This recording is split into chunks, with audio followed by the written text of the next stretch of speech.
Bem, bom dia a todos. Eu quero agradecer em primeiro lugar a Deus a oportunidade de estarmos aqui fazendo esse debate, o convite, cumprimentando aqui a todos os colegas que já me antecederam. E obviamente que a escolha de falar sobre o Brasil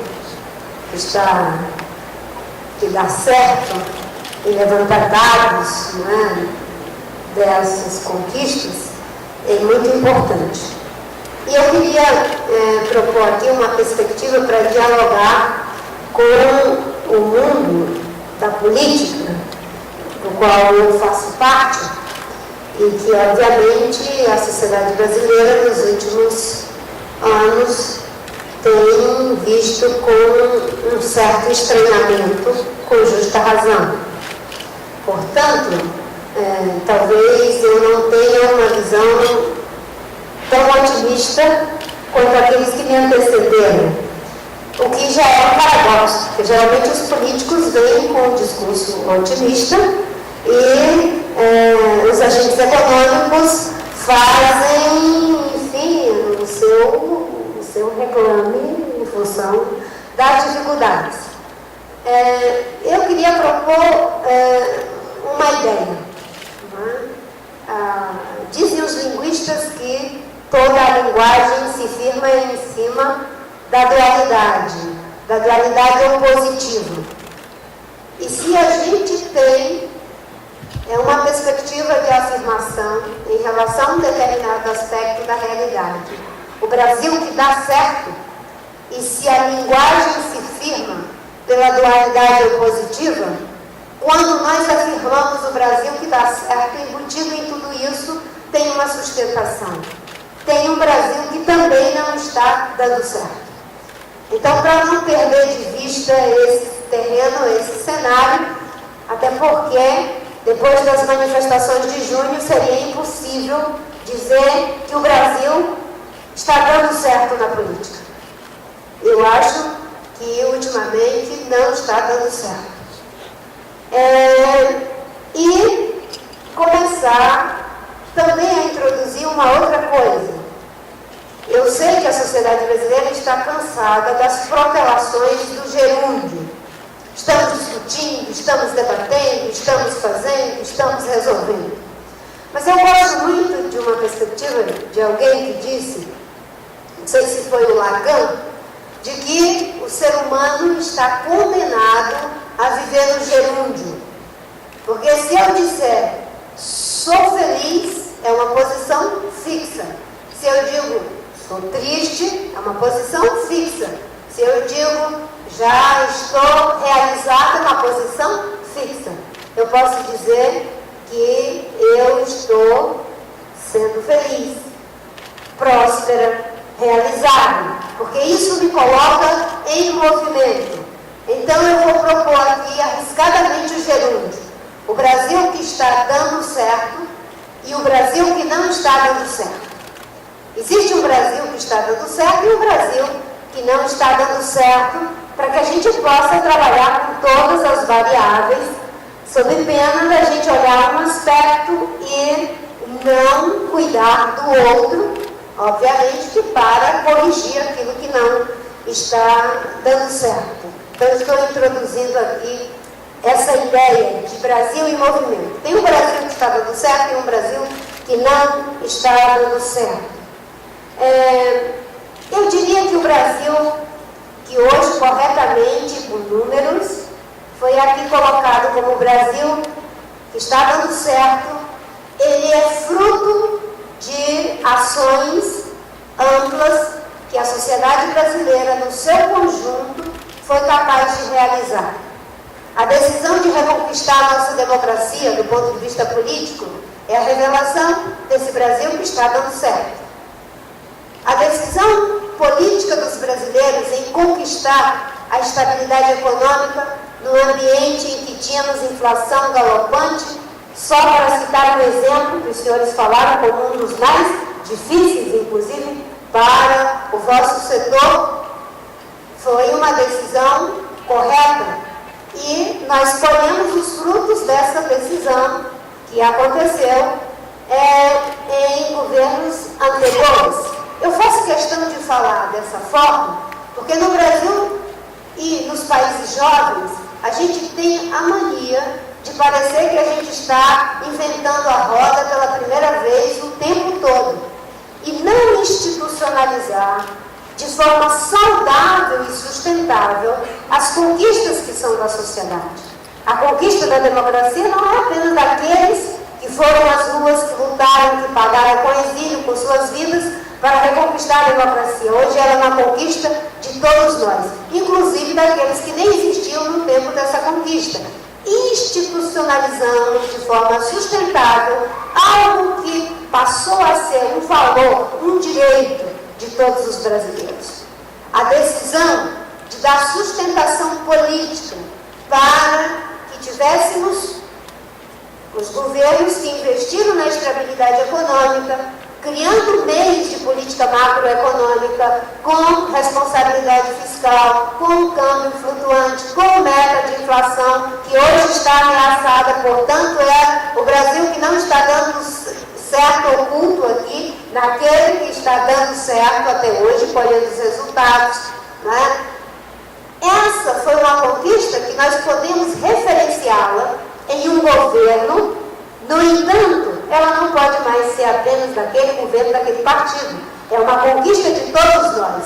Isso é institucionalização sustentável das conquistas, evitando a fulanização. O Brasil, que num cenário de profundas desigualdades sociais, em que uma boa parte dos brasileiros, cerca de 30 milhões de pessoas, não tinham acesso a bens e serviços que eram elementares, que são elementares. Essa decisão, que é fruto também da sustentação política dada por todos nós, para que um determinado governo fizesse políticas sociais que reconhecemos são importantes, porque geraram um outro círculo, um círculo virtuoso, inclusive colocando novos consumidores no mercado. Isso é uma conquista de todos nós. O desafio de reverter o que ameaça essas conquistas, sem sombra de dúvidas, também é um desafio de todos nós. E não pode ser uma tarefa apenas dos governos. Então, o Brasil que está dando certo e o Brasil que não está dando certo, e o que precisa dar certo, é um desafio, em primeiro lugar, de todos os cidadãos e de todas as cidadãs brasileiras, brasileiros e brasileiras. Por que eu acho que é importante a gente ter em mente isso quando estamos falando das coisas que estamos aqui corretamente afirmando? Porque nós precisamos de um ambiente que nos dê aquilo que foi dito anteriormente, confiança. Os investimentos acontecem num ambiente de confiança. As parcerias acontecem num ambiente de confiança. Enfim, não há como progredir num ambiente de desconfiança. E se nós formos etimologicamente pensar a palavra confiança, é possível que ela venha da ideia de fiar. Confiar é fiar com, fiar juntos, correto? Confiar, é impossível ter confiança a partir de mim mesmo. Eu confio em mim e me basto. Isso não existe. O ser humano introduz a ideia do ter ser junto, do fiar juntos. Confiar é isso. E no ambiente de negócios, para que haja confiança, é preciso esse fiar junto. O governo tem que propiciar as políticas macroeconômicas que possibilitem o país crescer, que possibilite o país a ter um ambiente de investimentos que leve à prosperidade, ao pleno emprego e todas essas coisas que vocês identificam como, e nós todos, importantes para todos os setores. Mas, nesse setor aqui tem essa particularidade. Ter políticas microeconômicas que, em lugar de atender especificamente as demandas pulverizadas desse ou daquele setor, que muitas vezes de forma predatória, em prejuízo dos demais, acaba criando um ambiente prosperidade de todos os agentes econômicos. Ter políticas que sejam capazes de fazer essa tessitura é saber que, uma vez existindo essas duas coisas, há uma relação de confiança entre os agentes públicos e os agentes econômicos, entre a sociedade e os agentes públicos e os agentes econômicos, e entre as pessoas umas com as outras. Porque num momento de degradação econômica, social, de insegurança, a gente passa a desconfiar até de pessoas que são muito próximas da gente. Então, acho que nós estamos vivendo um momento importante na vida do nosso país. E pensar nesse Brasil que está dando certo significa que precisamos desse esforço de confiar, de viajar juntos para alcançarmos um outro patamar. Qual é o patamar, no meu entendimento? É o patamar de perceber que, se reconquistamos a democracia, se formos capazes de fazer a estabilidade econômica, se formos capazes de promover a inclusão social, há agora um grande desafio. Talvez o maior desafio seja a mudança da política. E quando eu estou falando da mudança na política, eu estou me referindo a pessoas. Eu estou falando da qualidade da política. É preciso investir nisso. O mundo inteiro está se mobilizando nessa direção. As manifestações que a gente observa na Espanha, no Chile, no Canadá, no mundo árabe, na Europa, nos Estados Unidos, em todos os lugares do mundo, é tão somente uma coisa. As pessoas querem melhorar a qualidade da representação política e as pessoas querem ampliar a participação política. Porque aconteceu um fenômeno fantástico no mundo. Quando as instituições que conhecemos foram inventadas, éramos 1 bilhão de pessoas com um instrumento de comunicação que alcançou o mundo inteiro, que foi o papel impresso. As instituições que foram criadas a partir dos ideais da Revolução Francesa e da Revolução Americana nos deu condição de caminhar até aqui, sendo o que somos. Mas há uma sensação de que isso está começando a chegar num determinado limite. E por que estamos chegando no limite? Não é porque o que foi inventado estava errado, é porque o que foi inventado, que dá certo, tem um momento que precisa ser reinventado, recriado, e novas coisas têm que surgir. Porque aquela realidade de 1 bilhão de pessoas já se transformou em 7 bilhões de pessoas, e daqui a 30 anos seremos 9 bilhões de seres humanos. Aquela realidade que era o papel impresso que levou as ideias do iluminismo para a maior parte do mundo, hoje já tem uma outra ferramenta, que chama-se internet. E os agentes tradicionais de intermediação da informação foram quebrados. E hoje essa informação transita pessoa a pessoa em tempo real. E eu diria que está surgindo um novo sujeito político. E se alguém imagina que a internet, as novas formas de relacionamento, de ser e estar no mundo, iria transformar os negócios, a cultura, a espiritualidade, enfim, a ciência, a tecnologia, e não iria transformar a política, está muito enganado.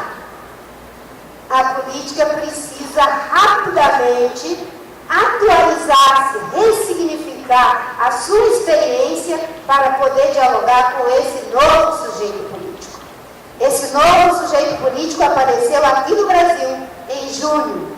Não vamos imaginar que ele parou de existir. Ele continua em estado de latência no mundo todo. Em alguns momentos ele se manifesta. Então o Brasil, que está dando certo em vários aspectos, primeiro precisa de fazer essa mudança profunda na política, porque nós corremos o risco de perder as conquistas da estabilidade econômica, da inclusão social e até mesmo não aprofundar corretamente a nossa democracia em função do atraso na política. E se formos capazes de ter uma perspectiva duradoura, não essa visão predatória.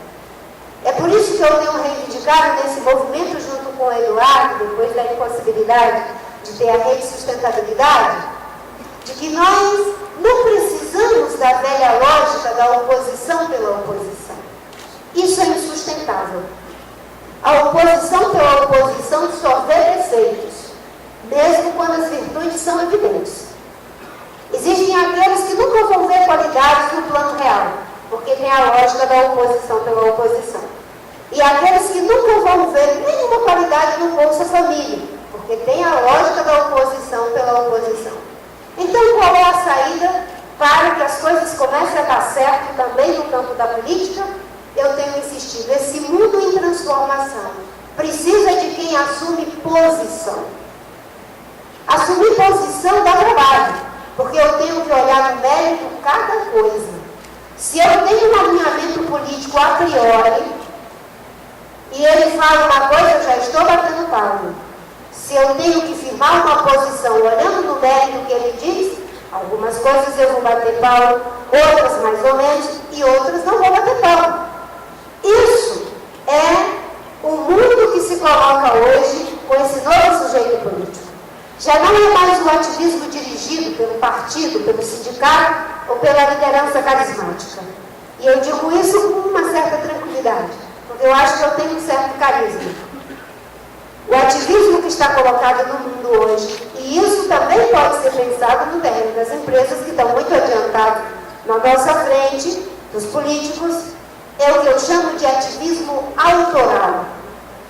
O ativismo autoral, ele surge em oposição da ideia da dualidade opositiva ao velho ativismo dirigido pelo partido, pelo sindicato, pela ONG, pela corporação, pelo Estado ou pelo líder carismático. O ativismo autoral, a pessoa é autora, mobilizadora e protagonista.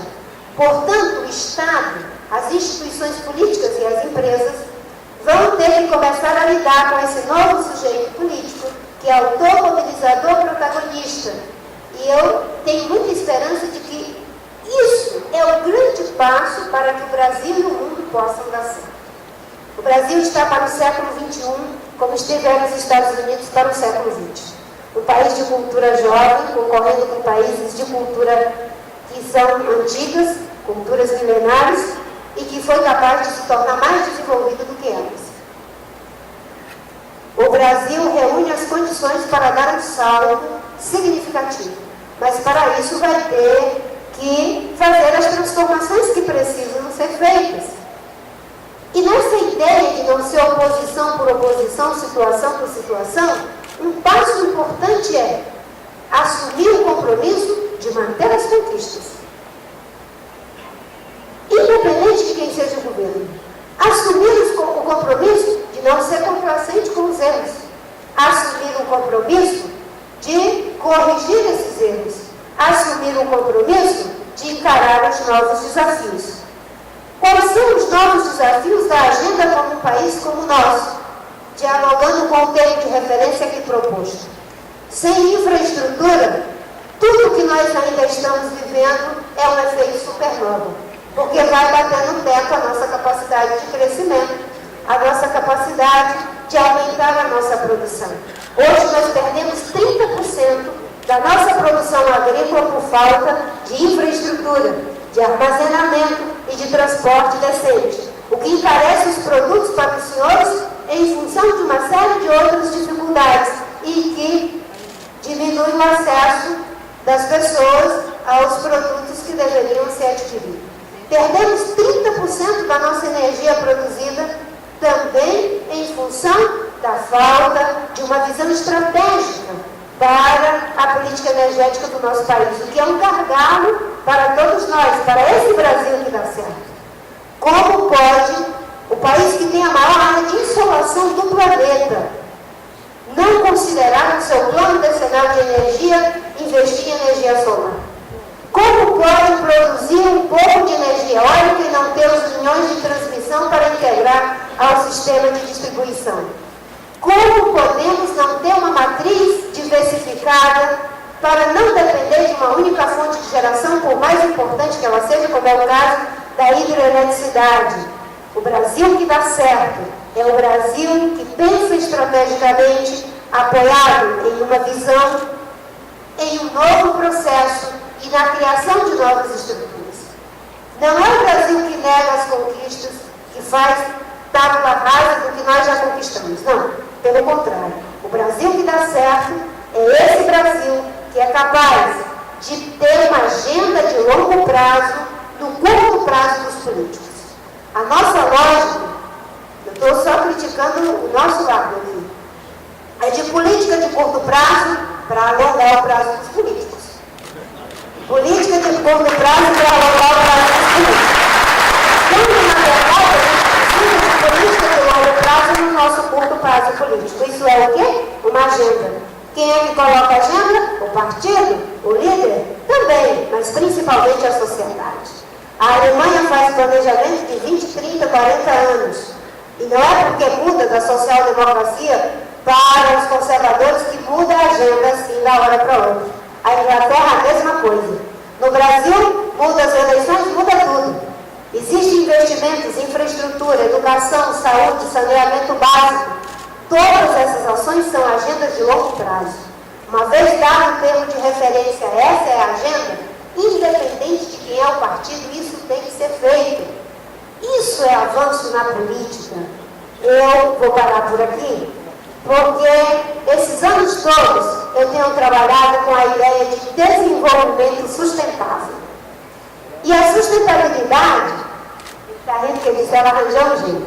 É igual ao Suplicy. Começa falando qualquer coisa, depois já está colocando a realidade. Mas desenvolvimento sustentável não é apenas o verde pelo verde. Desenvolvimento sustentável é pensar como podemos ter um desenvolvimento que seja duradouro e saudável em todos os aspectos da realidade humana, no aspecto econômico, social, cultural, ético e político. A sustentabilidade não é uma maneira de fazer, é uma maneira de ser, é uma visão de mundo, é um ideal de vida. E é por isso que eu fiz esse movimento agora, não sendo possível estar falando dessas ideias. Eu mesmo, nesse primeiro turno, eu resolvi me juntar com uma outra pessoa. Porque o Brasil, nesse momento, precisa disso. Precisa que, em lugar da gente fazer um embate, a gente faça um debate. O que fica mesmo depois de uma eleição, quando os candidatos ficam guerreando um com o outro? Termina a eleição, a gente não sabe o que eles debateram, o que eles discutiram, e aí podem fazer o que quiser, inclusive acabar com a Petrobras. Certo? Não é um plebiscito entre duas forças políticas para pôr sobre o eleitor decidir quem vai governar. É um processo político, onde as melhores propostas todas estejam colocadas. Que bom que temos a presidente Dilma, o governador Aécio, o Eduardo Campos, o Randolfo e os que mais possam aparecer. Eu gosto da frase do Léo Buscaglia, que quanto mais estrelas no céu, mais claro é o caminho. No primeiro turno, é bom que tenhamos muitas estrelas no céu, para que as pessoas possam fazer suas escolhas. Mas não que fiquem destruindo um ao outro. A crítica deve ser feita com contundência, mas em cima de propostas, em cima do mérito da proposta de que cada um apresenta. E eu quero concluir dizendo o seguinte: se existem coisas negativas que podem atrapalhar o Brasil estar no certo, caberá a nós fazermos a mudança. Todo mundo me pergunta, Maria, e a corrupção? E acham que eu vou botar um montinho de areia, limpar a área e dar um chute na canela da Dilma? Não. Eu prefiro dizer que a corrupção não é um problema da Dilma. Do mesmo jeito que não é um problema do Sarney, nem do Fernando Henrique, nem do Lula, nem do Collor. Enquanto a corrupção não for um problema nosso, vai ter corrupção feia. Quando virar um problema nosso, nós vamos dar o termo de referência para começar, em vez de se promover as custas da corrupção, criar mecanismos para controlar, combater e prevenir a corrupção. Eu quero concluir com esse exemplo. Enquanto a escravidão era o problema dos senhores de engenho, escravidão. Enquanto a inflação era um problema dos economistas, a gente tinha inflação galopante. Enquanto a degradação social era um problema da caridade e do assistencialismo de quem se promovia à custa da miséria dos outros, tínhamos degradação social inaceitável. Quando virou um problema nosso, nós fomos capazes de acabar com a escravidão. Fomos capazes de promover a estabilidade econômica, a inclusão social. E se a democracia fosse um problema dos militares, até hoje era de cadeira. Quando virou um problema nosso, nós conquistamos a nossa democracia. Então, eu estou falando aqui com pessoas esclarecidas, que são agentes econômicos, agentes de transformação, que produzem riqueza, emprego, que dão os suprimentos para que a nossa população possa viver melhor. Mas existe um dever de casa que tem que começar por nós. A sustentabilidade política. E se temos coisas que nós não concordamos, vamos reelaborar essa experiência. Eu sempre digo a palavra do Sartre, que nós não somos o resultado e o produto do que o passado fez conosco. Nós somos o resultado e o produto do que fazemos com o passado. Se eu fosse resultado e produto do que o passado fez comigo, nem estaria aqui.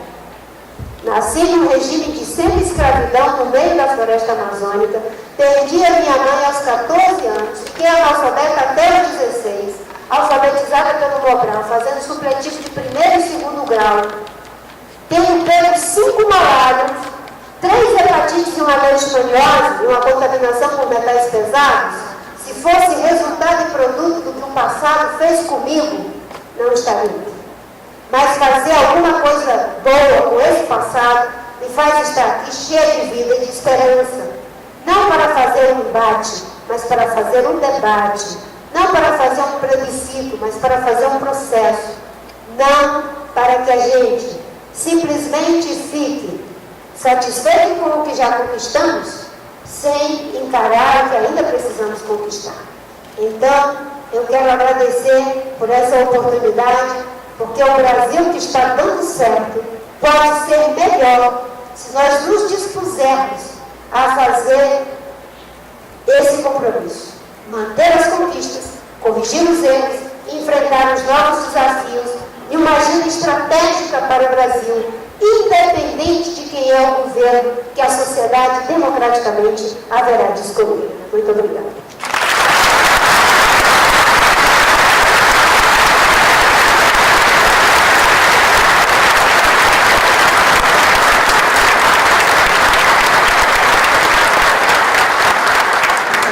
Se apresenta. Eduardo, primeiro, aqui.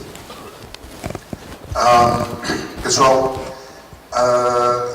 transformações de longo prazo dos grandes países já, vamos dizer, industrializados, avançados, não tem a ver com uma organização política apenas, ou seja, um conceito de democracia apenas eleitoral.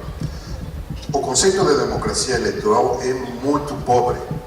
O conceito de democracia deve ser, além do eleitoral, de ter eleições livres, abertas, transparentes, universais, também tem de ser um conceito de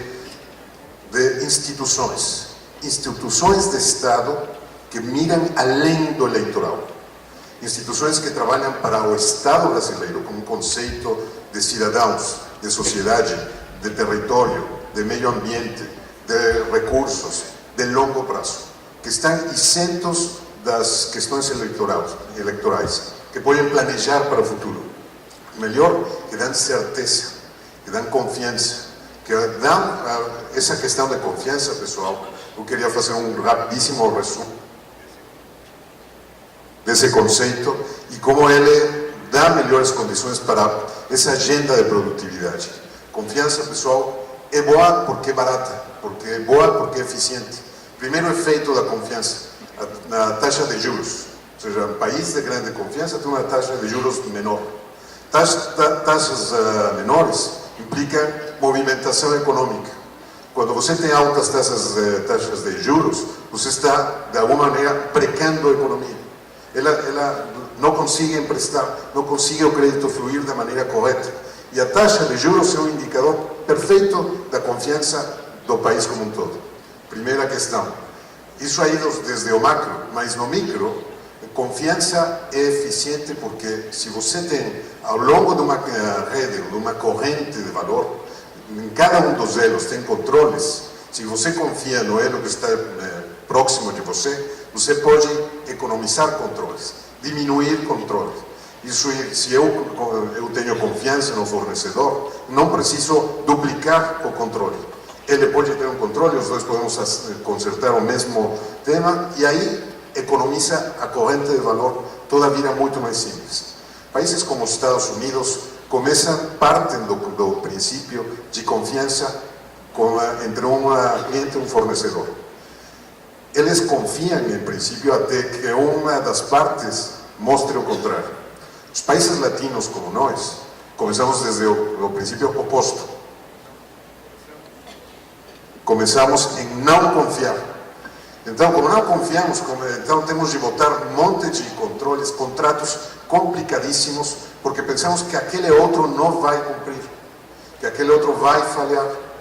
Então, como não otorgamos a confiança, criamos estruturas mega complexas, mega caras. Confiança, pessoal, é eficiente. A confiança é muito mais produtiva do que a desconfiança. Mas temos todos de criar um ambiente de confiança, começando desde o pequeno, desde fazer o ano passado que tivemos esse painel aqui como Galassi, botei uma provocação entre um varejista e um fabricante. Faça uma escolha, com quem parceiro vou trabalhar com um programa de confiança. Como a gente vai analisar o negócio, não apenas onde eu ganhe e aquele perde, ou aquele ganhe e eu perda, mas como um todo, como todos juntos, trabalhando em conjunto, vamos simplificar, vamos tirar a ineficiência e vamos ganhar todos juntos, em prol do consumidor, em prol do negócio conjunto. Essa foi a provocação, essa foi a lição de casa. Então, queria recuperar essa ideia, recuperar algumas das ideias da Marina que ela expôs aqui, porque acho que é muito importante entendermos que essa agenda de produtividade tem de ser uma agenda que transcende um quatriênio, que transcende a política eleitoral, que é a ocupação de todos nós como sociedade. E que podemos começar entre parceiros, entre as pessoas e as organizações que estão junto, que estão próximas a você.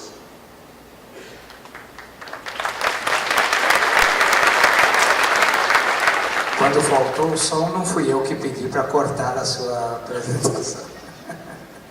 Ok, Caldini. Eu queria apenas complementar um pouco o que a Marina falou, eu achei perfeito. E aí me vem algumas ideias. Uma questão, a velha questão do copo meio cheio e meio vazio. Não está nem meio cheio nem meio vazio, as duas coisas são verdadeiras, né? Tem uma parte muito interessante, tem uma parte que precisa ser muito bem trabalhada. Eu acho que a forma como você coloca é encantadora e de muita esperança, porque assim agindo, é o que a gente precisa fazer todos nós, e repito, você falou várias vezes, todos nós, assim a gente caminha. Mas eu me lembrava de um livro que eu li este feriado, que eu recomendo muito que vocês leiam se tem interesse nesse tipo de debate aqui. Chama-se O Fim do Poder, em inglês The End of Power. É de um estudioso venezuelano chamado Moisés Naim, e ele fala o seguinte, fala que o poder mudou de mãos. Vocês são donos de supermercados, nós somos presidentes de empresa, vocês quem de nós tem poder na mão? Você consegue de fato mandar na sua organização? Muito pouco. Hoje em dia a gente tem menos facilidade de mandar. Tem um amigo que fala, Marina, que ele fala, prefiro infinitamente mais ser chefe do que ser líder. Ser líder é trabalho, ser chefe você manda e o cara faz. Cada vez menos você vai conseguir mandar. Por que eu estou falando isso? Porque daí ele entra pela política e fala a mesma coisa. Na política, nas religiões e tudo mais. O presidente Obama é muito poderoso, mas muito menos poderoso do que era o presidente dos Estados Unidos há 30, 40 anos atrás. E nesse livro, Moisés Naim fala o seguinte, que o poder está muito mais difuso, ele chama de micropoder. Está nas mãos de várias pequenas organizações. Isso tem um lado espetacular, quanto menos concentrado, melhor. Mas também é muito mais difícil, você tem que lidar com muito mais variáveis, com muito mais pessoas.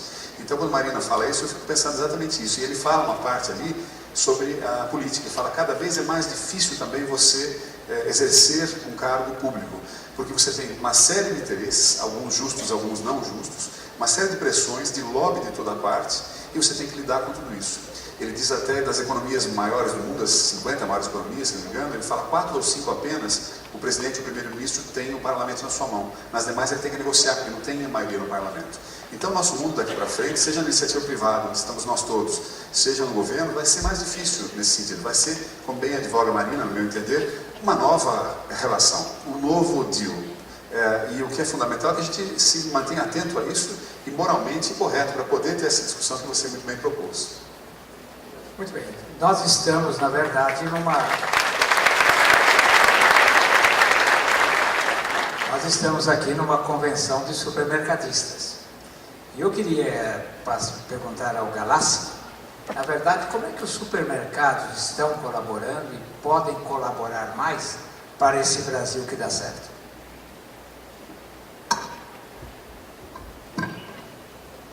Vou arriscar aqui. Vou ver se eles não cortam o seu microfone. Não, vou fazer arriscar.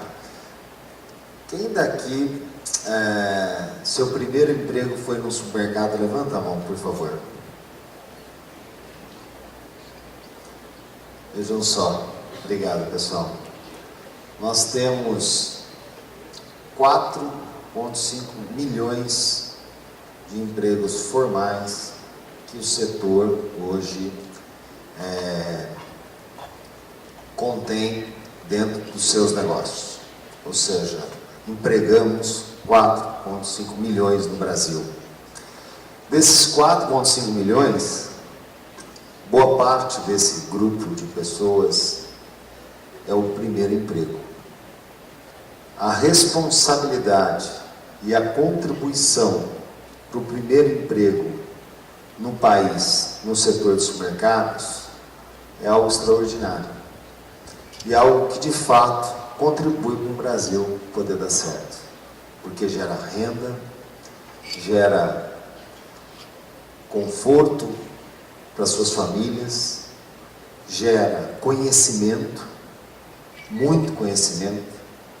Esse jovem que acaba de se formar, ou que nem se formou, ou que está com os seus 14 anos, por exemplo, como um jovem aprendiz que nós empregamos em nossas lojas, tem ali uma família, uma estrutura, uma responsabilidade por parte dessas companhias para desenvolver esses jovens. Então, a maior contribuição que o nosso setor dá para esse desenvolvimento é exatamente a criação de empregos, geração de empregos saudáveis e principalmente o primeiro emprego.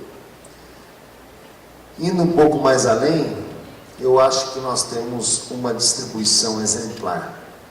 Nós levamos alimentos, produtos de higiene e limpeza em todos os cantos do nosso país. Não há um local no nosso país hoje que não está sendo atendido por um supermercado e tendo essa contribuição para que a população possa se abastecer com pleno conforto,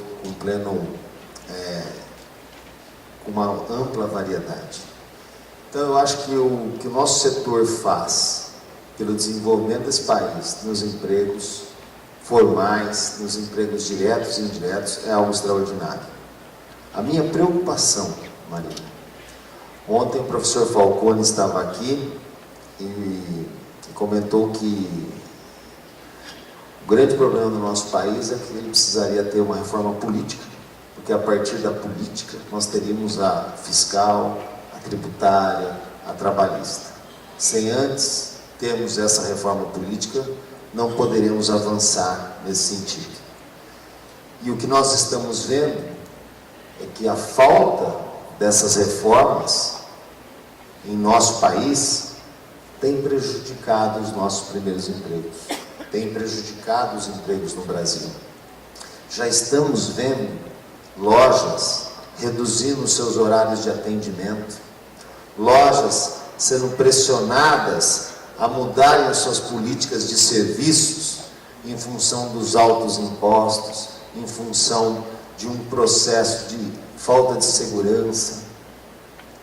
Então eu entendo que nós precisamos urgentemente que o país passe por essas reformas para que ele possa continuar dando essa contribuição, porque em muitos outros setores, antes mesmo de países desenvolvidos, para fugirem dessas amarras tributárias, dessas amarras que nos prende de forma até inconsequente de certas leis, muitos outros setores informatizaram, robotizaram, industrializaram, ou seja, usaram outras formas, reduzindo e diminuindo empregos no nosso país.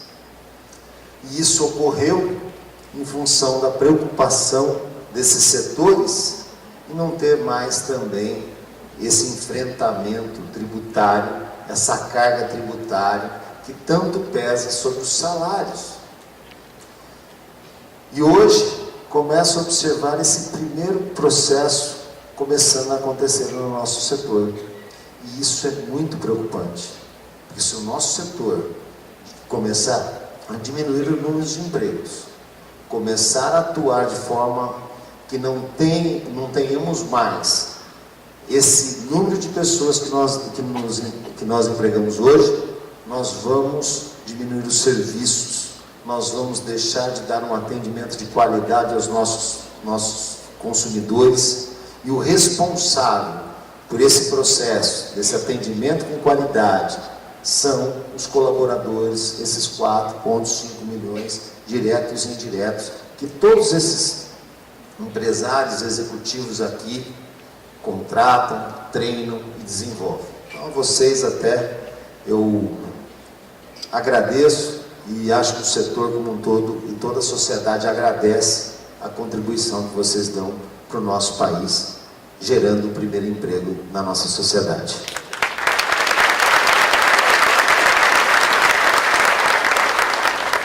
Queria lembrar, Galassi, que em 2002, quando nós estávamos numa campanha política, como teremos este ano, fizemos um estudo na Universidade de São Paulo e mostramos que produtos que eram isentos de impostos na hora da venda, né, portanto não incidia sobre esses impostos, ICMS, PIS/COFINS, não tinha IPI na indústria, etc., eles na cadeia produtiva traziam embutidos nos seus preços 27% de impostos.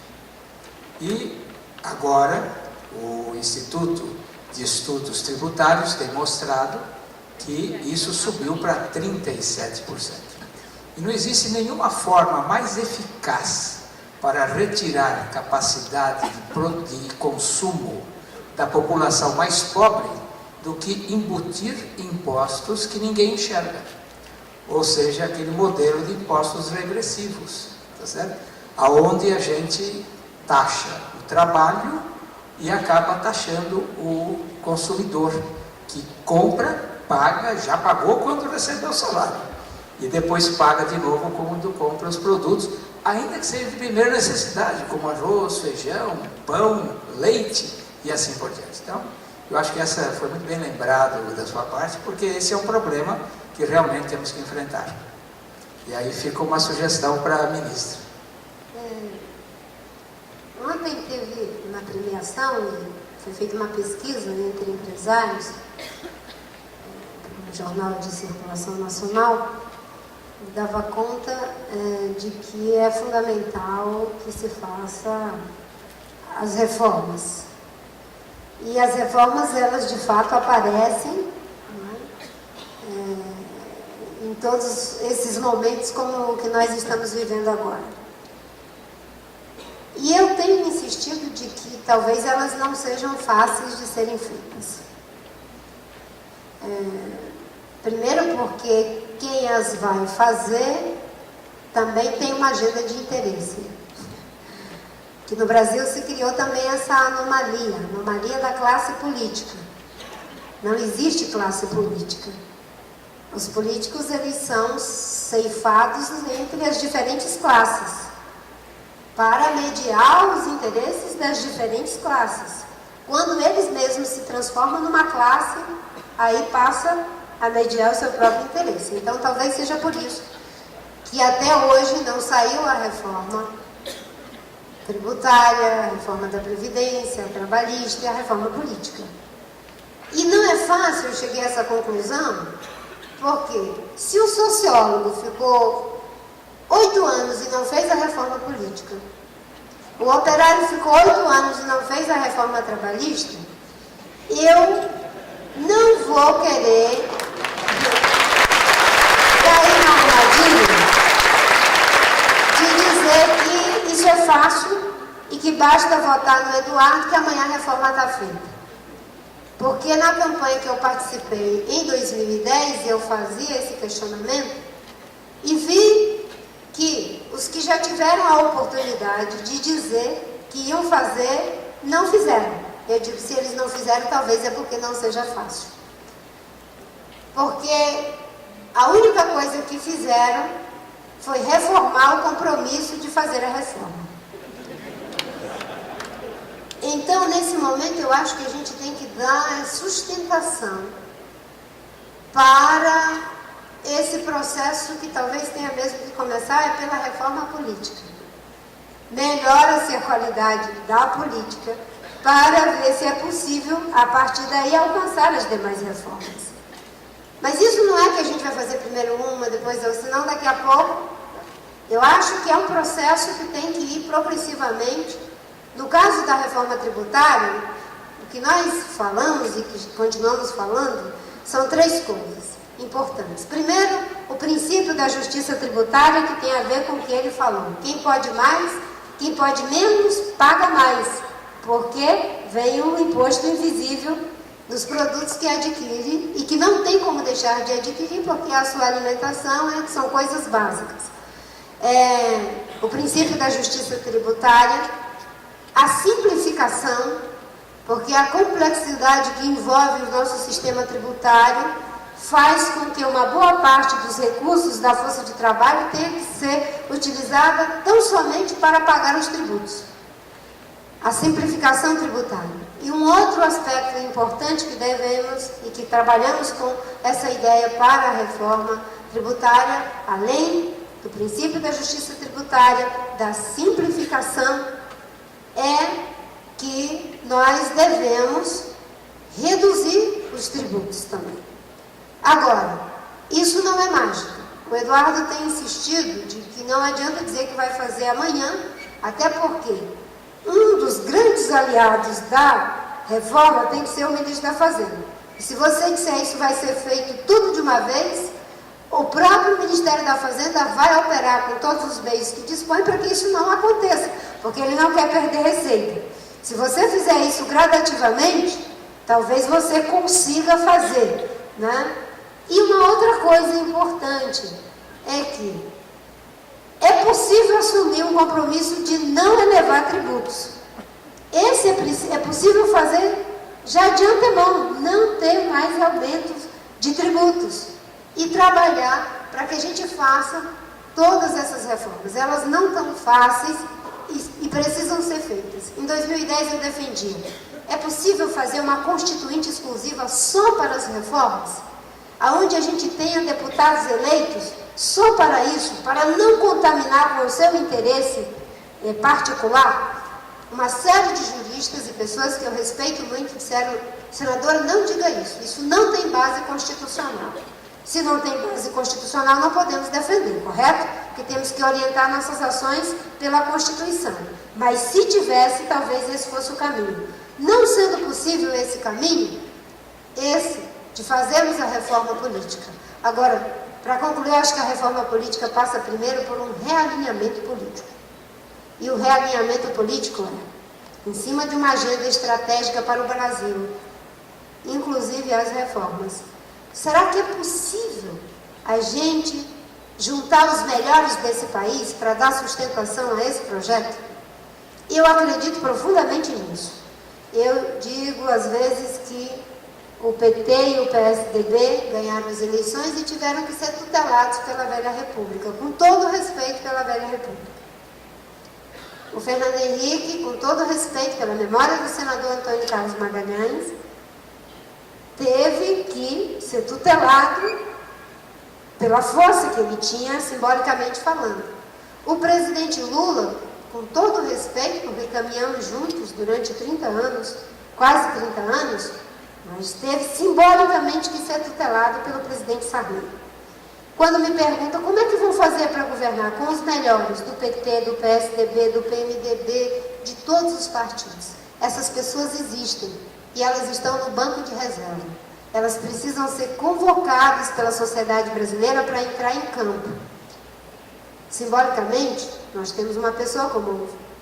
Temos vários, mas o Simão, simbolizando a esses do PMDB, certo? E aposentar a velha república. Se for possível esse realinhamento político, eu digo, se Eduardo ganhar, não tem nenhum problema de no outro dia conversar com Fernando Henrique, conversar com Lula. E eu espero que os que são da nova república possam fazer a diferença para que a nova república se instale. Eu acho que essa é a diferença, dialogar com os legados desses dois partidos, sem ser complacente com os erros deles, mas reconhecendo de que eles têm uma contribuição a dar nesse país. E que essa contribuição ainda não parou. E que outros agentes políticos podem se colocar na perspectiva de ser os agentes dessa agenda de transição. De uma transição para uma nova responsabilidade.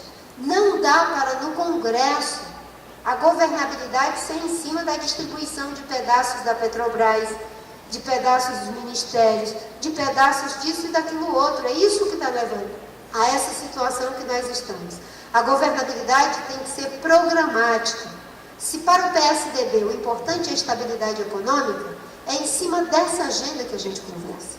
Se para o PT é importante a estabilidade, a inclusão social, é em cima disso que a gente conversa. Se para a rede o importante é a proteção do meio ambiente, é em cima disso que a gente conversa. Os verdes vão para o governo alemão para cumprir uma agenda. Os trabalhistas, quando incorporam outros setores em seu governo na Inglaterra, é para cumprir uma agenda, não é para ter um pedaço do Estado para chamar de seu. Quando isso acontece, a gente tem uma ampliação, uma melhoria da qualidade da política e a gente pode dizer, sem sombra de dúvida, isso é o Brasil que dá certo.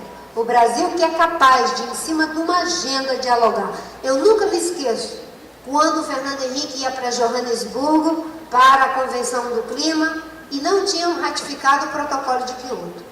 Alguns companheiros meus do PT, porque eu peguei o projeto, botei embaixo do braço, junto com o Lúcio Alcântara, que era senador do Ceará, e batalhamos para aprovar o projeto antes dele ir para Joanesburgo. E as pessoas diziam, Marina, para com isso, é o Fernando Henrique, deixa ele pagar o mico lá. Eu dizia, ele vai pagar o mico?